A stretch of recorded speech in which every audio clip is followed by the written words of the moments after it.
Hello students, in this session I will be covering Annamalai University's Master of Commerce subject Modern Marketing. It's a first year subject. Today in this session I will be covering Unit 5, Lesson 17 to Lesson 20. Now Lesson 17, Advertising. What do you mean by advertising? Advertising is nothing but the promotion of or any paid of or non-personal presentation and promotion of ideas, goods or services by an identified sponsor. This is what is mentioned by the American Marketing Association. Okay, any paid or non-personal presentation and promotion of ideas and goods or services by an identified sponsor is known as advertising. Okay, so it lays emphasis on presentation and promotion. So promotion of goods and or services, it's called advertising. Now functions of advertising: introducing a new product to the consumer or to the market, stimulates demand. So advertising stimulates demand, that means gives more promotes demand for the product or products or services. Increases sales volume. Advertising is intended to increase the sales volume of an organization through its products or services. Reinforces middlemen's promotional effects. So middlemen are there, so advertising helps middlemen to achieve better performance. So middlemen are those people who are between the producers and the final consumer or customer.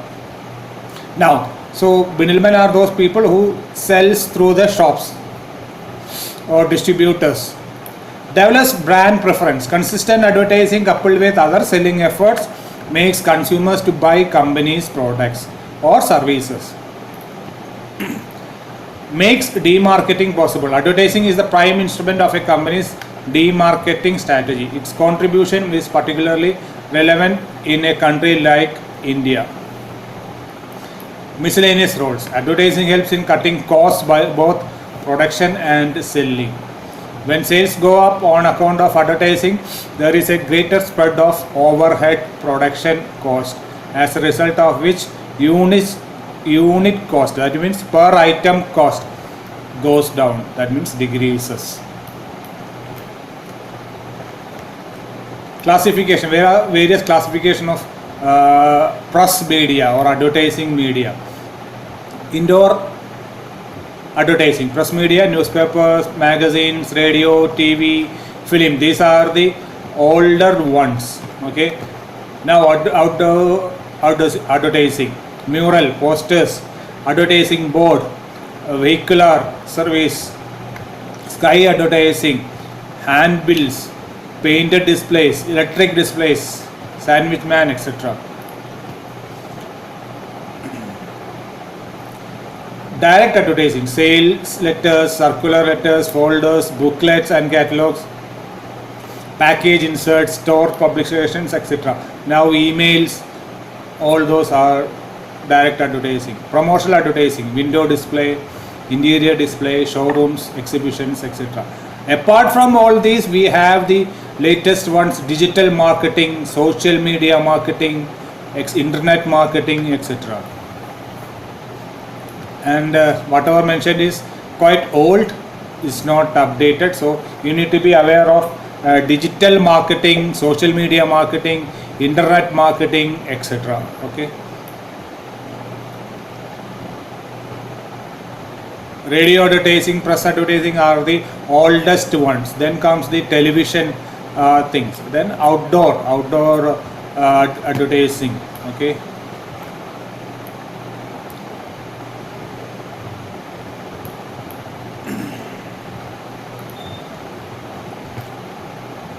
evaluation of advertising effectiveness.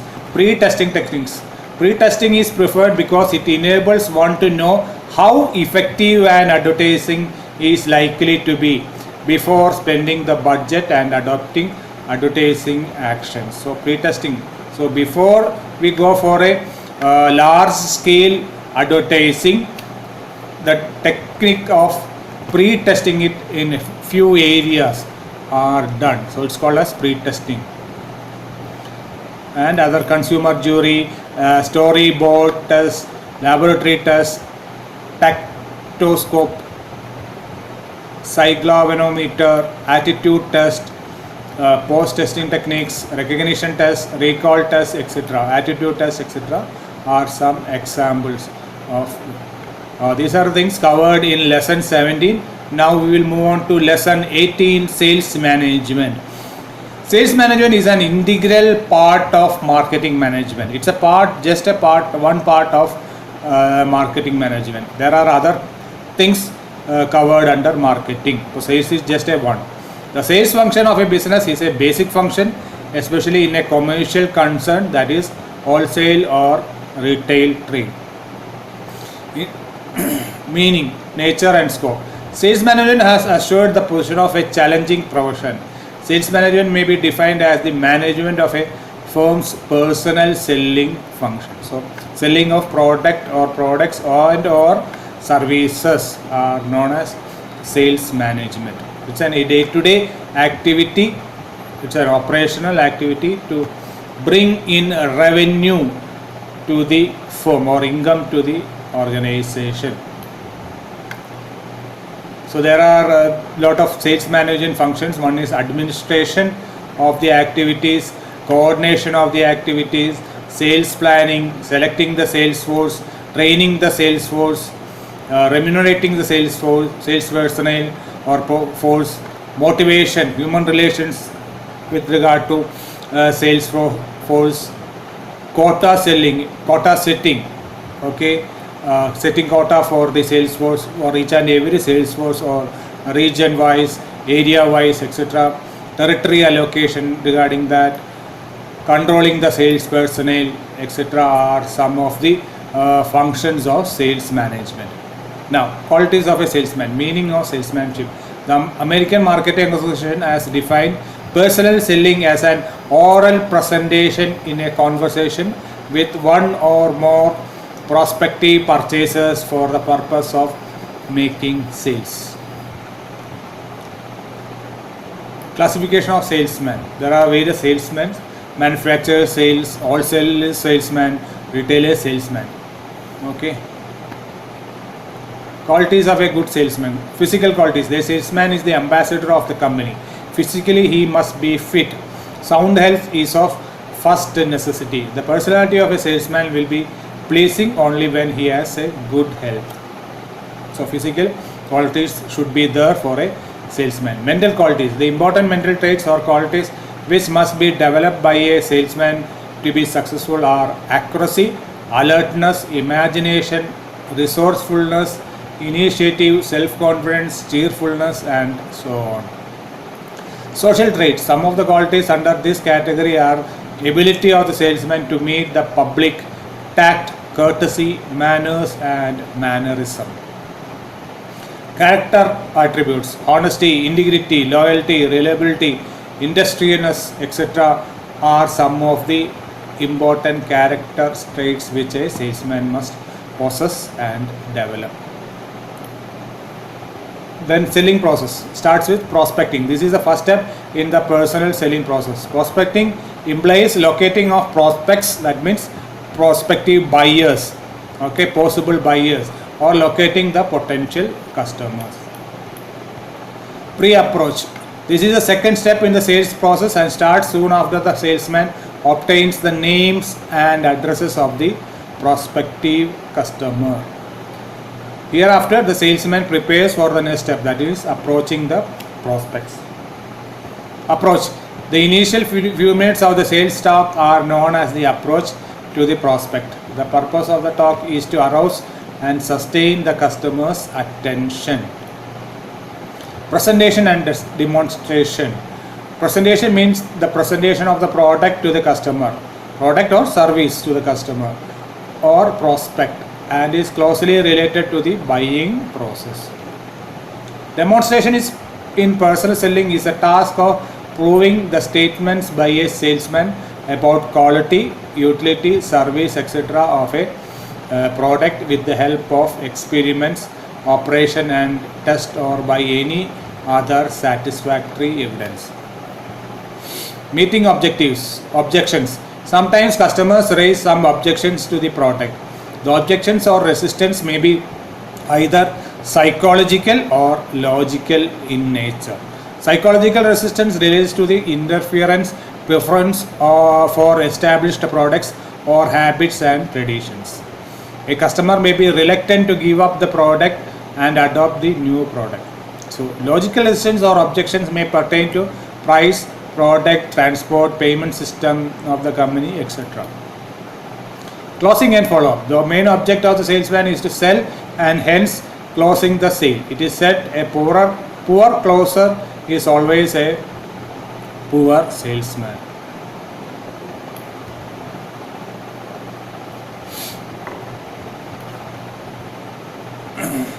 Effective selling.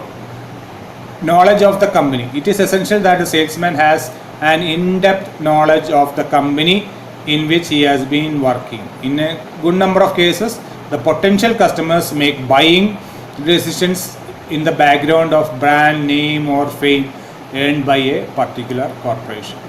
Knowledge of the product. The salesman should know all about his product. Knowledge of competition.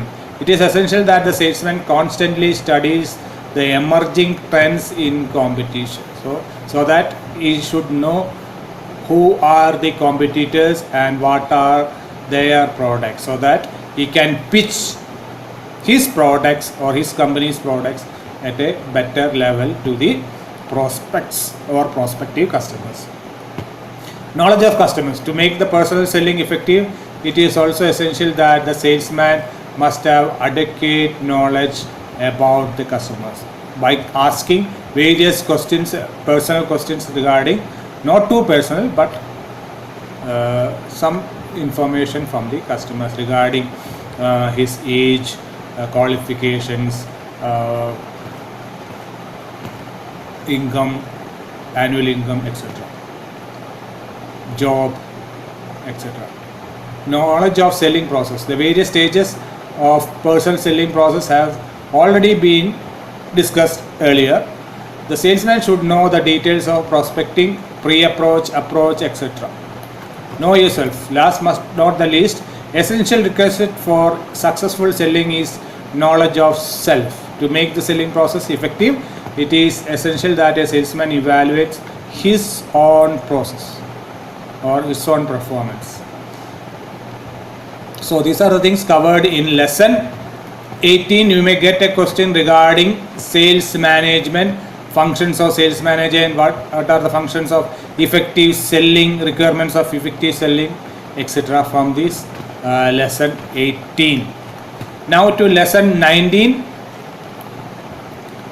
distribution channels. Placement or distribution of goods is an important element in the marketing mix, since the product or service must reach the consumer in right quantity and at right time. There are a number of middlemen with varied roles and functions between the manufacturer or producer and the consumer or user.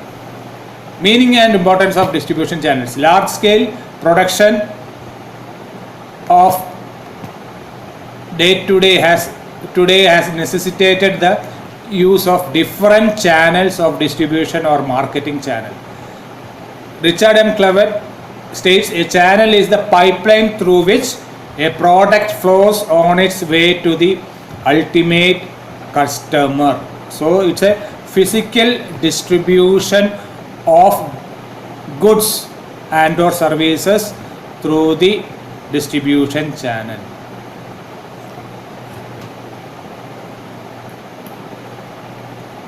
Importance of distribution channel. Intermediaries arise in the process of exchange of goods or services because they can improve the efficiency of the process. Channel intermediaries arise to adjust the discrepancy of assortment and through the performance of sorting processes, sorting of goods from coming from the manufacturer to the distributor to the final consumer. Marketing agencies group together in channel arrangements to provide for the routinization of transactions.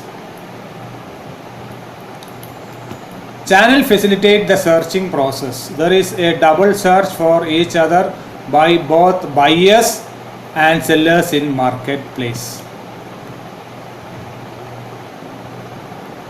Role and functions of wholesaler. Wholesaler is one of the important members among the primary participants in a channel system.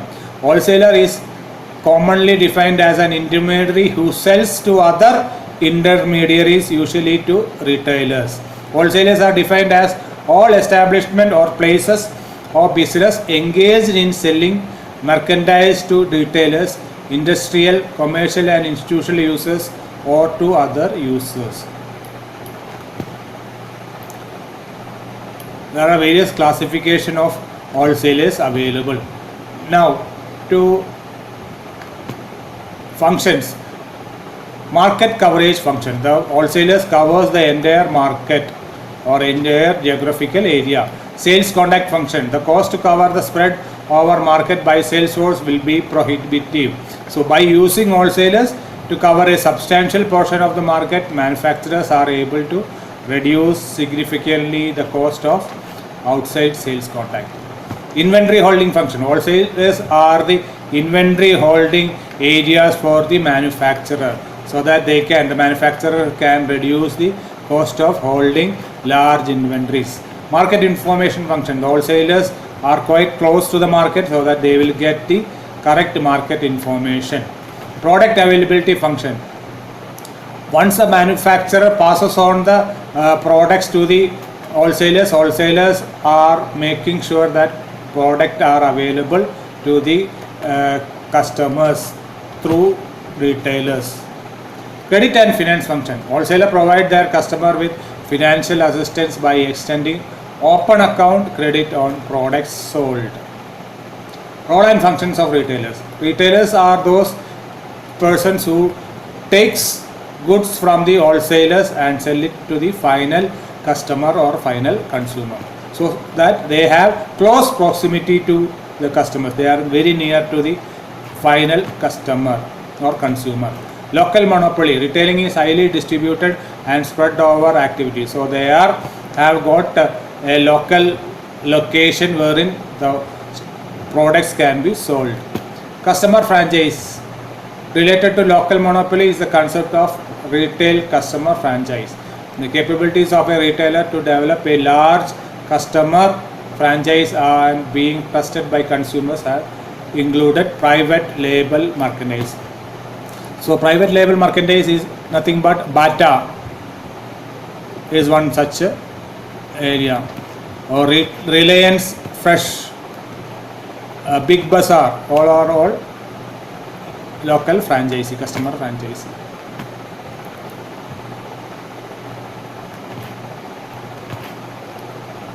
So these are the things covered in lesson 19. Now to lesson 20, physical distribution.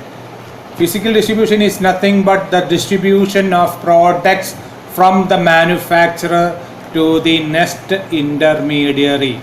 Physical distribution activities and decisions are important for many kinds of manufacturers, wholesalers and retailers. Okay. Physical distribution involves planning, implementing and controlling the physical flows of materials and final goods from points of origin to points of use to meet customer needs at a profit. So the physical goods moves from manufacturer to the wholesaler, from the wholesaler to the retailer, and from the retailer to the customer, end customer.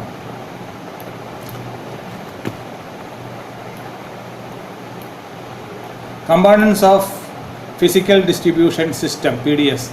Transportation from one person, and means manufacturer to wholesaler, wholesaler to retailer, retailer to customer happens through land, air, sea, etc. Water transport, air transport, land transport, road transport, etc.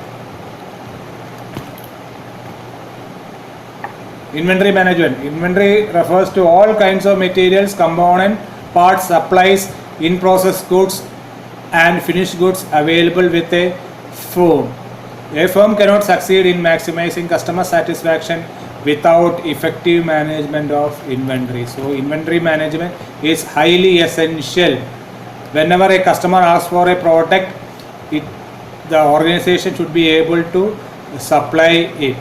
Storage and warehousing. Storage and warehousing is one of the important physical distribution functions of marketing. So the word storage means holding the stock of goods or inventory for a relatively longer period. So warehouse is a place where storage of goods happens at a larger scale. Okay. So managing physical distribution. Establish physical distribution objective. So the objective needs to be physical. That means the physical distribution system objective should be clearly defined. What should the physical distribution should serve, or where it should serve, all those areas. Measure customer service, whether we are able to, the physical distribution system are able to provide service to the customer or not. Examine cost trade-off. So what will be the cost of physical distribution system is to be ascertained, so that customer service can be met with the least cost objective. So these are the things covered in lesson 20, physical distribution, and this is the end of unit 5. You can get a question regarding what do you mean by physical distribution, describe its importance in marketing of goods and services, how does physical distribution contribute to the firm's marketing program, etc. And physical distribution is an important chapter or lesson in this unit. Thank you very much. Happy learning.